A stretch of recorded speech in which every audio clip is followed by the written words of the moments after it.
Hey guys, this is Anand and welcome back to my channel CH Computations. I hope you all are doing good.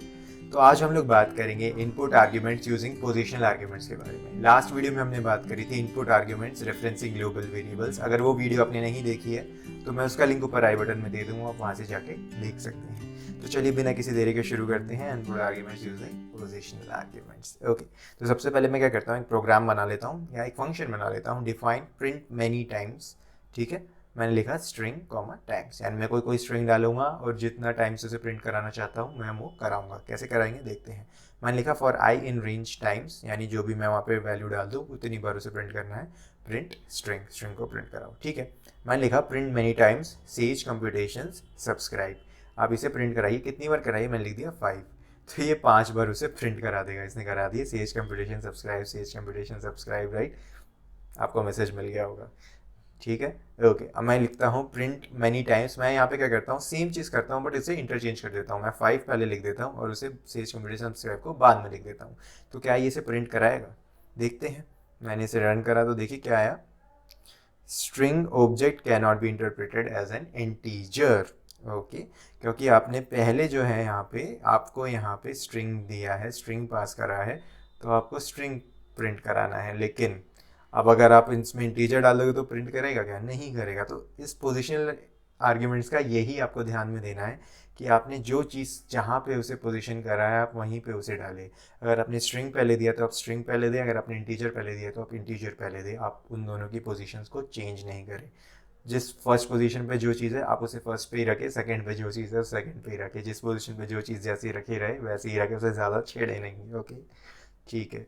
अब मैं क्या करता हूँ, एक दूसरा प्रोग्राम लेता हूँ। मैं क्या करता हूँ, define print many times with doc string comma times. मैंने वही चीज़ दी है, बस थोड़ा सा इस बार चेंज करा है। मैंने क्या करा है, इसमें डॉक्यूमेंटेशन कर दी है थोड़ी। डॉक्यूमेंटेशन आपको पता है कैसे करते हैं, तीनों ट्रिपल कोट्स के अंदर अगर मैं लिखते जाऊँगा एक ही लाइन बाई लाइन तो वो डॉक्यूमेंटेशन बन जाती है। मैंने यहाँ पे ट्रिपल कोट्स डाले, मैंने लिख दिया भैया print the specified string the specified number of times. ये फंक्शन ये काम करता है। The first argument is the string you want printed. The second argument is the number of times you want the string to be printed. Okay. Parameters दोनों चाहिए, both required. String, the string to be printed in times integer. The number of times that string should be printed. Okay. Returns no return value. Return value नहीं डाल रहे हैं कोई, इसलिए returns no return value. अब क्या है, for I in range times print string. Okay. ठीक है। अब मैंने क्या करा, print many times with doc dot underscore underscore doc underscore underscore. ठीक है, मैंने इससे क्या, आपको पता है इससे क्या होगा, ये आपने जो भी डॉक्यूमेंटेशन है उसको प्रिंट करा के दे देगा। इसने देखिए प्रिंट करा दिया, बैक स्लैश एन डाल दिया यहाँ पे। वाई, बिकॉज हमने डायरेक्ट प्रिंट करा है। अगर मैं इसको प्रिंट फंक्शन के अंदर डालूँ, प्रिंट करा के उसके अंदर मैं इसको डाल दूँ पूरा print many times with dog dot underscore dog dot underscore यानी डबल अंडरस्कोर दोनों तरफ से कर दूँ दोबारा से, तो ये देखिए अब इसने डायरेक्ट अच्छी तरीके से प्रिंट करा है जिस तरीके से हमने डॉक्यूमेंटेशन करी थी, राइट। ओके, ठीक है। अब क्या करते हैं, दूसरा प्रोग्राम बनाते हैं। मैंने लिखा डिफाइन प्रिंट हायर नंबर। मैंने लिखा A comma B, if A is greater than B print higher number is A, else print higher number is B. Okay, ठीक है। मैंने लिखा प्रिंट हायर नंबर 10,5। 10,5 में जो भी हायर है उसे प्रिंट करा दो। तो इसने पहले क्या चेक करा भैया, ए को चेक करा, तो इसे ए में ही मिल गया हायर नंबर इज 10, तो इसने प्रिंट करा दिया हायर नंबर इज 10। अब देखते हैं थोड़ा सा अलग, तो प्रिंट में कहा प्रिंट हायर नंबर 10,20।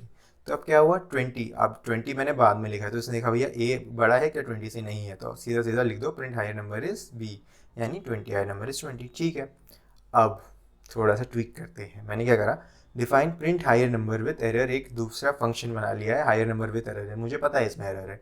मैंने क्या करा, ए कॉमा बी को पास कर दिया, दो चीज़ें पास कर दी। Face greater than B same print higher number is A, else print higher number is B, result equals to B plus A. मैंने यहाँ पे कुछ रिटर्न भी करा रहा हूँ जो कि है result valuable B plus A. ठीक है, ठीक है भैया। मैंने लिखा print higher number with error 10,5। ठीक है, अब ये एफ ब्लॉक में जाएगा, ए ग्रेटर देन 5, तो क्या 10 5 से बड़ा है, हाँ है, तो इसने क्या करा हायर नंबर इज 10। ये सीधा सीधा चला गया, इफ में गया, एल्स में तो गया नहीं, इसने रिटर्न यानी रिजल्ट पे इसका ध्यान नहीं गया, इसने लिख दिया भैया हायर नंबर इज है। ठीक है भैया, हायर नंबर इज 10। अब क्या होता है, अब देखिए मैंने लिखा 10,20। अब ये गया एक, ए 10 20 से बड़ा है, नहीं है, एल्स में पहुंच गया, प्रिंट हायर नंबर इज 20। ठीक है भाई, सही है। लेकिन ध्यान दें मैंने यहाँ पे कुछ रिटर्न भी करा रहा हूँ, result equals to B plus A, और ए क्या है, स्ट्रिंग के अंदर है ना कि इंटीजर के फॉर्म में। तो क्या ये सिर्फ करेगा? जैसे ही ये वहाँ पहुँचा रिटर्न कराने के लिए, इसने बोल दिया भैया unsupported operand type for integer and string, यानी इंटीजर और स्ट्रिंग को आप ऐड नहीं कर सकते, इसलिए वो रिटर्न वैल्यू में उसने एरर दे दिया, उसे प्रिंट ही नहीं कराया। ठीक है, क्यों कराया? देखिए, else block has an error if your code has multiple parts, test all the parts. इसका मतलब क्या है कि अगर आपने ऐसा कोई कोड लिखा है जिसमें बहुत सारे पार्ट्स हो, यानी इफ़ के अंदर भी कुछ है, एल्स के अंदर भी कुछ है, और एल्स के अंदर कुछ रिटर्न भी हो रहा है, मतलब बहुत सारे पार्ट्स हैं इस कोड के, राइट? तो आपको टेस्टिंग अच्छी तरीके से करनी चाहिए, ना कि आपने सिर्फ भैया एक कंडीशन डाल दी, इफ वाली सही है तो चलो चल गया, एल्स वाली सही है तो चलो चल गया। लेकिन एल्स में भी दो कंडीशन है, राइट? वो रिटर्न भी करा रहा है, तो आपको सारी कंडीशन डाल के टेस्टिंग, इसलिए कोड की टेस्टिंग ज़रूरी होती है कि सारी कंडीशन वो पास कर ले। ओके, ठीक है। अब क्या करते हैं, अब मैं एक और फंक्शन बनाता हूँ, डिफाइन मल्टीप्लाई करते हैं, 3 नंबर्स को मल्टीप्लाई करेंगे, नंबर 1, नंबर 2, नंबर 3। ओके, अब मैं करूँगा प्रिंट मल्टीप्लिकेशन रिजल्ट, मैं लिख दूंगा multiplication result comma number 1 multiply by number 2 multiply by number 3। ठीक है, ओके, मैं लिख दूंगा मल्टीप्लाई 1, 2.3, 4। मल्टीप्लिकेशन रिजल्ट क्या है, तीनों को मल्टीप्लाई करा, 9.2 आ गया। अब मैं क्या करूँगा, 1, 2.5, 6, 7, मैंने 4 इसमें नंबर्स डाल दूंगा, तो क्या ये प्रिंट कराएगा? तीन की जगह है और मैं 4 डाल रहा हूँ, तो क्या होगा? देखिए, multiply takes 3 positional arguments but 4 were given. 3 positional arguments लेता है बट आपने 4 दे दिए तो नहीं कराएगा, आपको 3 ही देने हैं। ओके, तो क्या मतलब हुआ, input arguments can be of any data type, यानी जो भी आप इस पर इनपुट करा रहे हैं, क्योंकि इसमें देखिए मैंने इंटीजर भी करा है, फ्लोट भी करा है, तो input arguments can be of any data type, primitive types, complex types and even custom data types. Custom data types क्या होते हैं हम आगे आने वाली वीडियोस में देखेंगे, थोड़ा कॉम्प्लेक्स है।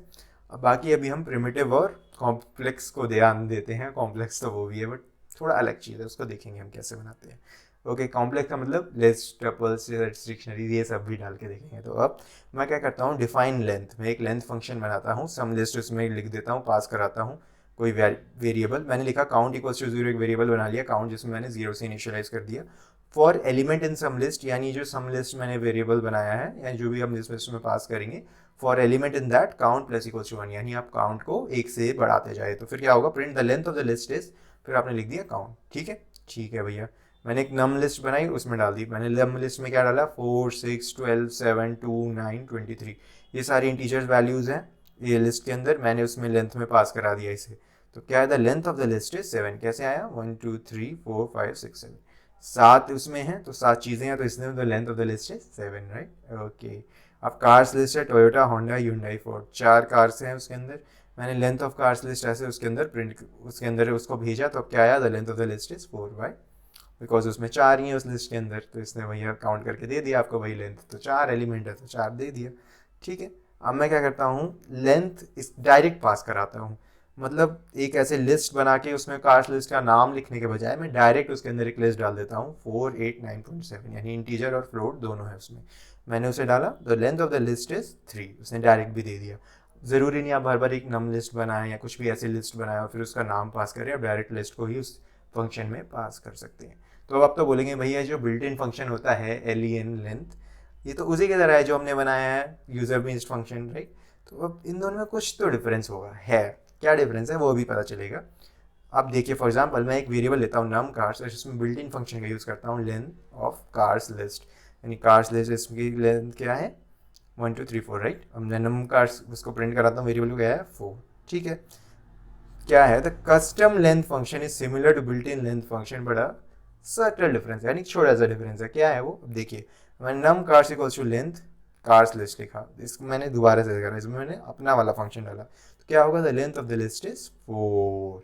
ठीक है, ठीक है भाई, इसने भी दे दिया 4, लेकिन अगर मैं नम कार्स यहाँ पे डायरेक्ट ऐसे लिख दूँ बिना किसी चीज़ के, मतलब कुछ नहीं डाल रहा मैं, नम कार्स को दोबारा वेरिएबल के अंदर तो मैंने उसकी वैल्यू डाल दी ना, तो मैं ऐसे करूँ तो आप देखिए क्या है, the variable does not hold any value, इसके अंदर कोई वैल्यू होल्ड ही नहीं हुई, जबकि मैंने इसमें कुछ डाला है, क्या डाला है, लेंथ करके डाला है, राइट? अपनी कस्टम फंक्शन को डाला है, तो इसने क्या बोला, तब भी इसने कुछ भी वैल्यू होल्ड नहीं कर रखी, क्यों नहीं कर रखी वो भी देखते हैं। मैं इसकी एक बार देखता हूँ ये है क्या चीज़, मैंने प्रिंट करा है तो ये देखिए, none, return value is missing, क्यों नहीं कर रखी, बिकॉज रिटर्न वैल्यू नहीं है इसके अंदर, हमने कोई रिटर्न वैल्यू नहीं डाली अपने कस्टम फंक्शन के अंदर, इसलिए उसने कुछ भी होल्ड नहीं करा।